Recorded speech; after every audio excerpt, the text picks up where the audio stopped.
So I discussed earlier John 1 to 3, and particularly some of the tensions in John 1 to 3 on how Jesus was interpreting who he was and is in a spiritual or allegorical way versus the literalist way. And this story continues really in John 4 to 6. Before I do that, I just want to briefly linger here for a couple of minutes, sort of at the porch, before I enter through the door of John 4 to 6, and look at the question of how the church has understood interpreting texts. Two important works have been written in the history of Christianity on interpretation. One is Augustine's on Christian doctrine, which everyone should read if they want. It's not only just about doctrine, it's really about interpretation, how one interprets the Bible. And Augustine's work on Christian doctrine looks at layered ways of interpreting both the Old Testament, as Christians have understood it, and layered ways of interpreting the New Testament. And so that should be a text when people approach the Bible. They should all have Augustine's on Christian doctrine by their side. The other would be Erasmus's very important work. It's called it's sort of Reflections on True Theology, which is really a book on how one interprets the Bible. And so and Erasmus builds very much, and he explicitly refers to Augustine's on Christian doctrine. And this use of Augustine's on Christian doctrine and Erasmus's work on true theology, or how we, and again, he's using the word theology in a sense more of exegesis, and how one is to interpret the text. So with Augustine and Erasmus, they're certainly not literalists, but they don't ignore the literal. And this is important to understand, particularly Erasmus, who was foundational in terms of comparative texts in the 16th century, his concern with his time, higher, lower criticism, historic analysis. So Erasmus is no person that does a quick leap over the literal, historical, into the typological, allegorical, tropological, anagogical, or the mystical or ecclesial. He lingers there, and he knows that well. And in one sense, he sets the foundations for the literal, historical approach to biblical criticism. And so when we approach John, important to understand that there's a whole tradition of how to read a text. And we live in a period of time, sadly so and tragically so, for those who are interested in the Bible, interested in the faith journey, interested in what the text might mean from them, but they have no grounding in how to interpret, so they come up with all sorts of irresponsible and almost Sunday school forms of interpretation. And it's probably essential that it'd be similar to someone who said, I'd like to be a pilot, but I'm not going to take any lessons in learning how to fly. Or I'd like to be a doctor, but I'm not going to medical school. I'm just going to pronounce on medical issues. Or I want to be a dentist, but I don't have to go to dental school. Or I want to be an electrician, but I don't have to learn anything about electricity. It's like, if you apply those things, we think it's absurd that someone could possibly be articulate or see themselves as an authority in an area with no training whatsoever. But when people come to the Bible, they think they can just come with no training whatsoever. And of course, we see the terrible consequences of that in some of the absolutely ridiculous things people say and do at our time in the name of using the Bible. Hence, a minimal grounding in Augustine's on Christian doctrine, in Erasmus's great work, which was published in the second edition of the New Testament, the 1519 version. He published a shorter version called the Methodus, or the Method, in the 1516 edition. But these both became independent texts in the 16th century. But if held together, they look at how the Christian tradition has honored the literal, grammatical, historical, as well as the typological, allegorical, as well as the tropological, existential, moral, as well as the anagogical and the ecclesial and the mystical tradition. And since John does exactly the same thing, the book of John. There is, in studying the book of John, of course, there's a variety of directions people can go. There has been, certainly since the 16th, 17th century, following Erasmus's work, a certain commitment, and Protestants have been particularly committed to this historical, grammatical, literal tradition that you see, for example, in two modern exegetes of the Bible, one more Protestant tradition, one Catholic. Raymond Brown, for example, was known as the great Catholic exegete of John, the 20th century. And his work on John draws and tries to be sensitive to the best work of historical critical thought and how John was interpreting Jesus and what was going on in those texts and interpretations of, did John superimpose stuff on Jesus, or did Jesus say these things? And he's engaged in this process. Someone from more evangelical Reformed tradition would be N.T. Wright, who's honored in his work on John. And so both these men, one Catholic, one former Anglican bishop, both are committed to John, but coming out of a much more that historical, literal, grammatical tradition. There's often been a strong reaction to that approach to exegesis or interpretation.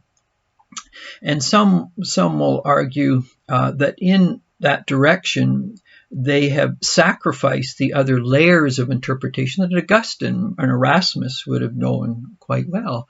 And that would be the mythical interpretation, the allegorical interpretation, tropological interpretation. And so you get this almost reaction amongst some forms of exegesis. Say, for example, Tom Harper, until his death a few years ago, is known as the most important religious journalist in Canada. Probably had a better training than Doug Todd out here, who's been the religious editor for The Sun. But he did a book on the pagan Christ. And he argues that really Jesus was just a mythic figure like you would get in Egyptian myth or Greek myth, and he's just he really is in one sense that largely the Christian tradition has ignored the fact that Jesus is just a continuation of Egyptian mythological understandings of deities becoming human. And of course that reaction is equally silly. So you can go from hard-nosed people committed to the literal, grammatical, historical, and then you can get the flip side in which it's a naive mythical approach which separates literal, grammatical, historical from mythical, and even then in the Harper tradition, a distortion of the mythical itself. Probably a wiser Canadian who grappled with the mythical understanding and reading of the text and really tried to recall the classical approach to reading the Bible in terms of the patristic and Erasmus was someone like a Northrop Frye, who taught literature at the University of Toronto most of his life. His great code, this was a very important work, and really it's typological, and he highlights as a literary person. And I might add Augustine and Erasmus, in both their works, they argued strenuously that no one should approach the Bible until they have a background in literature and in means of interpretation and genres and all of these different types of styles of writing. And so their insistence, almost before you even come to the text, important to understand how there are different forms of writing, and these different forms will determine how you're going to make sense of a text. And so someone like a Northrop Frye, he comes in one sense as a balancing act to people like a Raymond Brown or an N.T. Wright, and points out the Christian tradition, there's more to it than this excessive fixation on a one-dimensional historical critical read of the text and higher-lower criticism. And he's taking, in one sense, people back to an older mystical and mythical read. He's far more sane and sensible than the Tom Harper, as I mentioned, whose pagan Christ and water into wine juxtaposes the two as if you're either or in that sense. And so healthy exegesis, and I think this is what John is doing in many ways, it's not an either or, it's always a both and, in which they are all held together and each informs one another in how you approach the text. And so when we get to John 4-6, we can very, very much see this tension at work, and it's constantly going. What you have is Jesus, he's he meets a Samaritan woman, and the disciples have left him for a time. And initially, you get, of course, there were two different understandings of Judaism. The Samaritans, who saw that Jacob had provided well for them there, and they had a mountain they worshipped on, and the Jews were in Jerusalem. And so the background of that, the Jews and Samaritans rarely talked, and of course you could find that in Christianity for centuries. Catholics and Protestants very rarely talked, or Catholics and Orthodox, or gratefully these things are being overcome. And Jesus attempted in his encounter with the Samaritan woman to overcome the Jewish-Samaritan divide and say there's higher truths here. Let's not get caught in religious posturing in that sense and one-upmanship. There are truths that are higher. But what you get when he comes, obviously he's at a literal level. He's in Samaria. He's left Jerusalem where the power center is, which really confronts him and he collides with constantly. He has to get away from it. But he has to cross through Samaria to get up to Galilee, and he's increasingly away from Sanhedrin and the power center of where authentic Judaism is defined. As he meets a woman, and so he's thirsty. Inevitably, you're traveling in that part of the world, desert, wells, need for water, oasis, and so he's thirsty, asks for water. So she brings him water. And then the conversation goes on, and he says, I can give you water that will feed you, and you won't have to return to the well. And she's a literalist. Well, where can I get this sort of water? And so you get this clash, and inevitably Jesus goes on, I'm the water of life, and within you, if you drink this water, there will be wells springing up within you. And he's taken, as we had looked at John 1-3, you look at literalism, and people freeze at the literal, and he's saying, I will use the literal to take you into the typological if you have eyes to see. And I'm going to unconceal the meaning of the literal so you can see its spiritual significance. And so there's this ongoing dialogue between Samaritan woman and Jesus about a hermeneutic, essentially. And he sees himself as the water. So you get a typology here, or a Christology at work, moving from the literal to the typological or the Christological. And it's she doesn't get it for a period of time. The other thing which is very interesting, he says, she gets discussing about marriages she's had and 5 husbands she's had. Well, you're back into typology here again, because you can take that literally. I've been married 5 times. I'm living in common law with someone right now. For Jesus, that's not the point. We're back into the marriage image of Cana here, because marriage is about committed to something that you think is going to give meaning or purpose. And what happens in that turn if the person you turn to betrays you? And that can be a literal relationship, or it can be if I have this money, or if I have this vacation, or if I 1,000 distractions. What am I going to be married to for meaning? So that can be taken literally, or it can be the objects we turn to for meaning. So what husband and wife metaphorically are we going to turn to for meaning? And she's obviously tried 5 different things. Read it literally if you want. It can also be a metaphor for things we turn to in the hope in having them that somehow meaning, fulfillment, happiness, purpose will. And she's been betrayed again, and again. And so Jesus, what of course he's doing, he's saying, be wary of, and this is why he takes constant literal things, be wary of them, because by their very nature they're transient. Don't marry them. Don't give yourself to them. But if you can see through them and what they're really about, okay, eternal water versus literal water, which is transient, it fills you for a moment, but what's eternal water that nourishes the soul over the long haul? Or the marriage metaphor, she's been betrayed many, many times, 5 times, and of course living in common law, she's probably a cynic, she's probably a skeptic, but she's a hopeful person. She wants meaning, she longs for meaning, she desires meaning, but she's been betrayed because she's turned to the wrong people or places for meaning, remembering seeing marriage as a metaphor, not literally, but the places people turn to for hope, for meaning, for purpose, for fulfillment. And so Jesus, again, now using the marriage one as he does the literal water one, is don't be a literalist. Be careful where you turn to for substantive meaning versus transient meaning, that which is mirage versus that which nourishes over the long haul. And so these two metaphors with the Samaritan woman are really about where do we turn to for meaning? Is it clouds that pass that don't fulfill in the long run, or is it substantive issues? And so we go back one since the Cana metaphor, and the marriage metaphors constantly run through this, because it's the question of what are we attached to for meaning, what do we turn to for hope or purpose, and what happens if we turn in the wrong places for that. Then you just have perpetual restlessness. You turn to the wrong person, the wrong event, the wrong thing, the wrong toy to play with, the wrong amusement. So plan this lovely vacation. As soon as you get it, well, it's over. So what do we go to next? And so we marry things in the hope of having meaning and purpose from them. And that's what the Samaritan woman has essentially does. Part 2, or part B in John 4 is against the disciples. They're literalists. So they come back and think, geez, he's been left alone in the hot sun with this woman he shouldn't be talking to. Of course, he's breaking all sorts of boundaries and even doing that. But again, that's transcending that.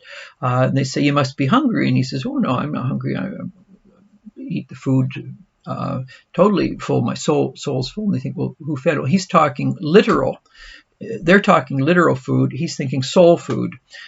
My food is to do the will of the Father. So he moves very quickly and nimbly from the literal as an icon or a metaphor or a portal into the spiritual. They're stuck in the literal. And so in John 4, you can see this continuing story of people who get stuck in the literal, and they misunderstand that he's using the literal, because it's never to be ignored. The historical is never to be ignored, but it can be an end in itself. So people constantly go after one historic, literal, material thing after another, then they're restless.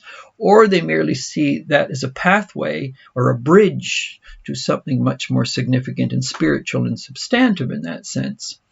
And so you can see Jesus constantly working on this bridging, literal, material, empirical, not negating it as a certain form of Gnosticism did, but actually seeing it as a bridge into a deeper understanding of something more substantive. So water, eternal food,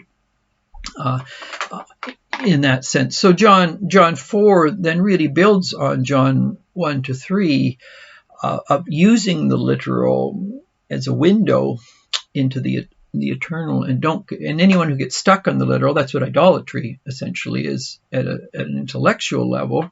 At a practical level, it's turning to empirical, unsubstantive, transient things for meaning, which by the very nature, when you devour them, they don't fulfill. They don't fulfill at all because they have no substance to them. And Jesus is trying to use the metaphor to point to the substance. So the whole issue then of John 4, when we come to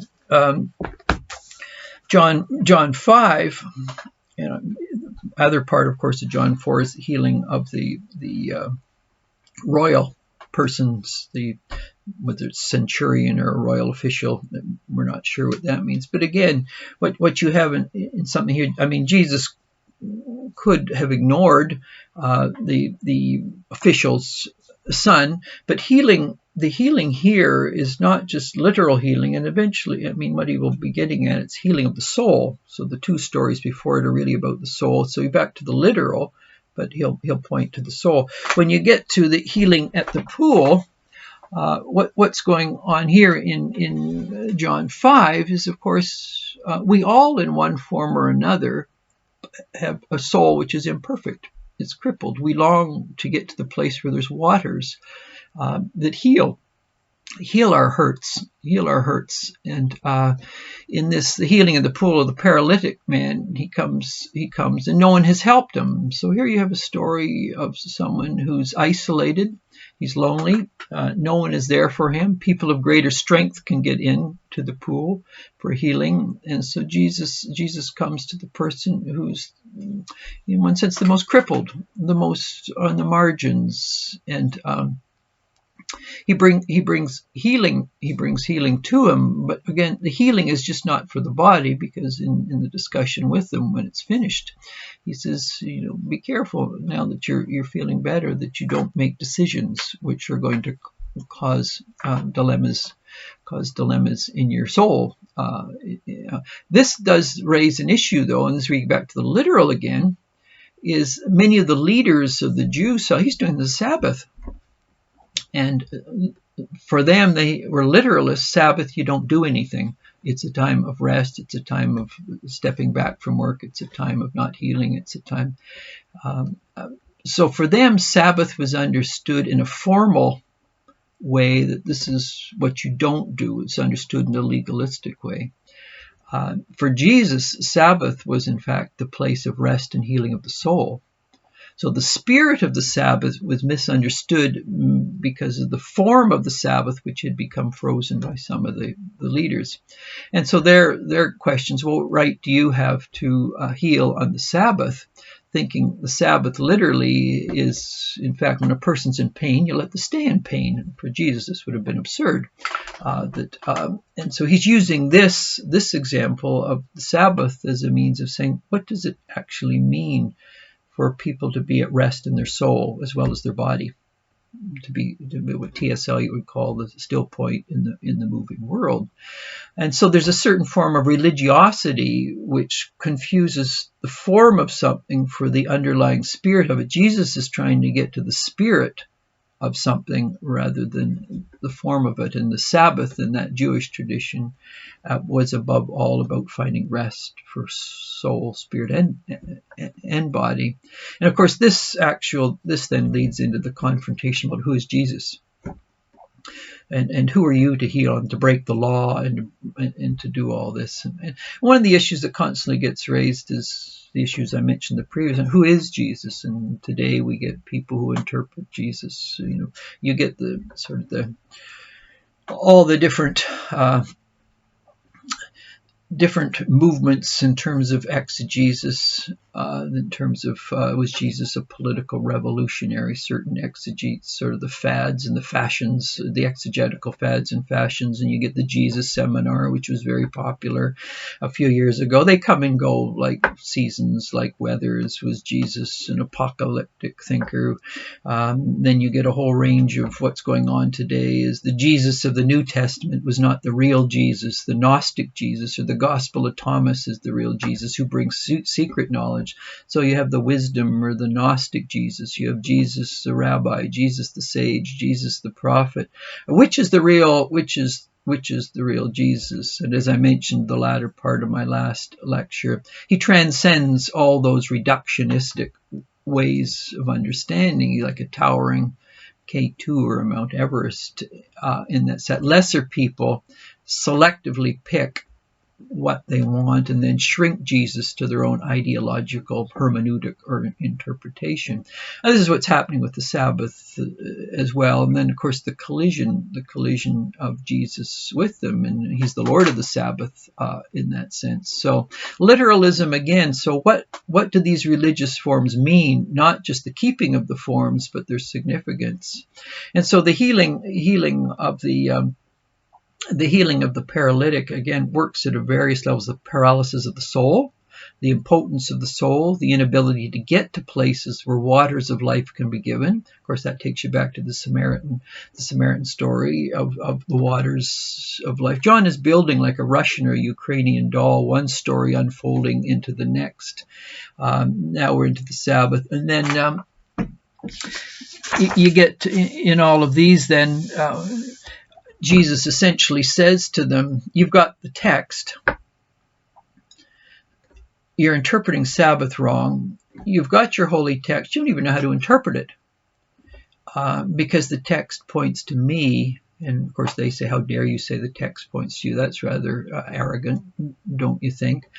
So it becomes a hermeneutical challenge. Whose interpretation of the text is the Christocentric interpretation the valid one? Well, they reject that, obviously, but he points out to Sabbath, you don't know what you're talking about. You don't know how you're interpreting the text. And then, of course, he comes to Moses. He says, you don't even know. Moses pointed to me.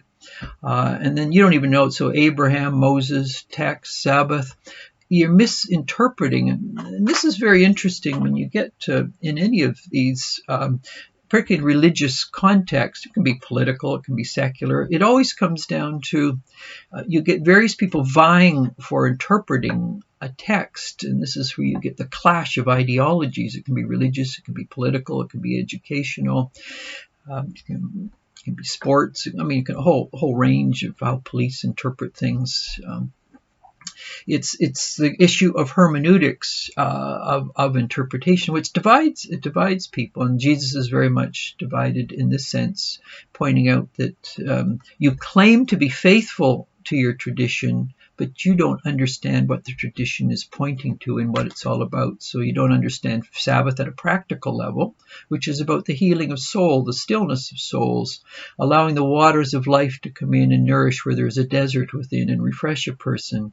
You don't understand what the Hebrew canon is about, even though you claim that this is your source of authority. The way you're interpreted, in fact, undermines the very nature, the essence of the text itself. And then Moses you claim is your authority. Well, you're distorting and demeaning and misinterpreting Moses also and what he's all about.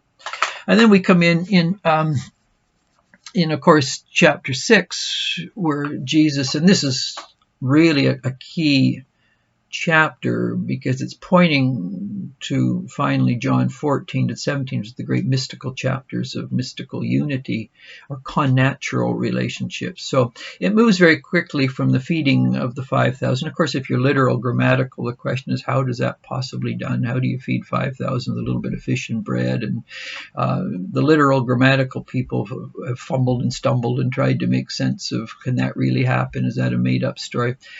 That's not the purpose of what John is doing. Did it happen historically? And how did it happen historically?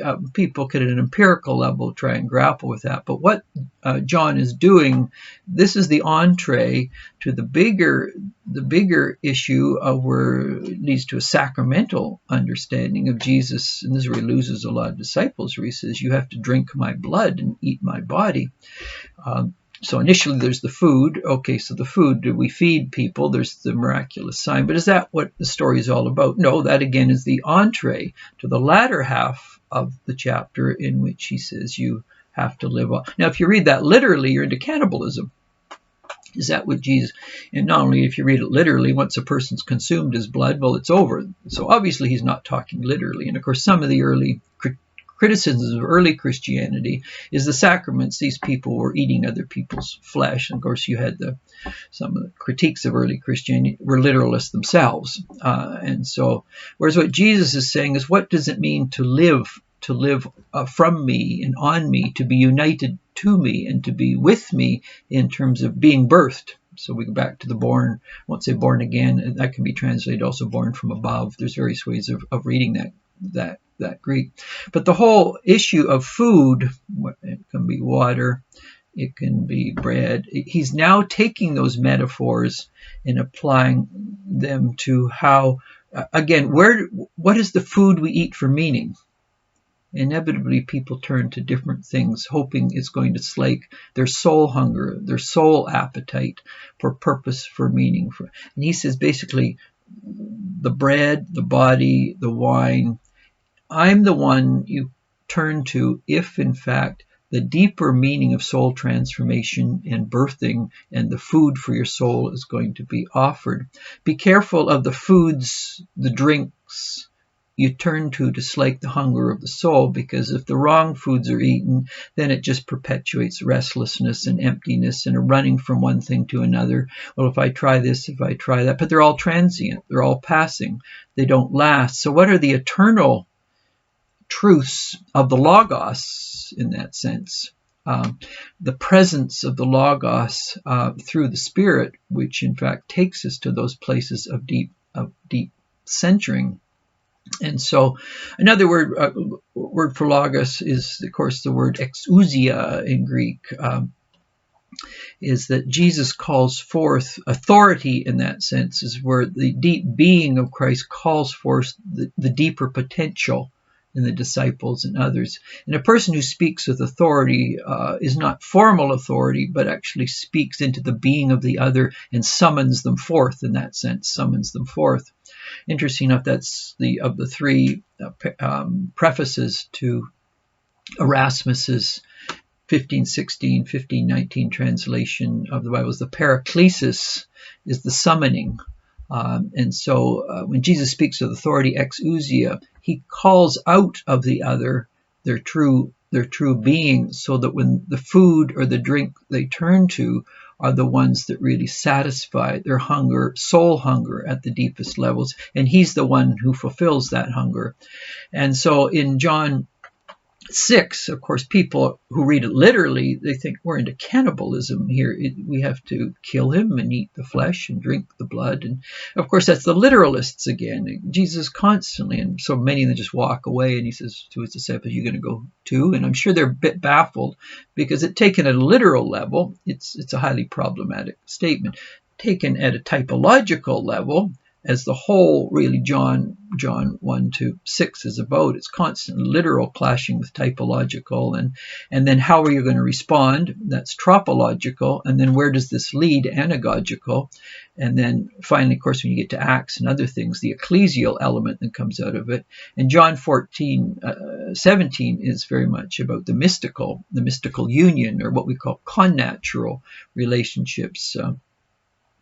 And so the movement in the book of John is inviting people again and again to look for those places which their souls long for the deepest, rather than transient things that once had leave a person empty and restless again for something else. As Hound to Heaven poem is, "All betrayest thee that betrayest me," or Henrik Ibsen's great saying, "You take away the life lie from the average person, you take away their happiness." So Jesus is really raising the question, what's your life lie? What are the things people turn to for meaning, and what are the things worth turning to for meaning?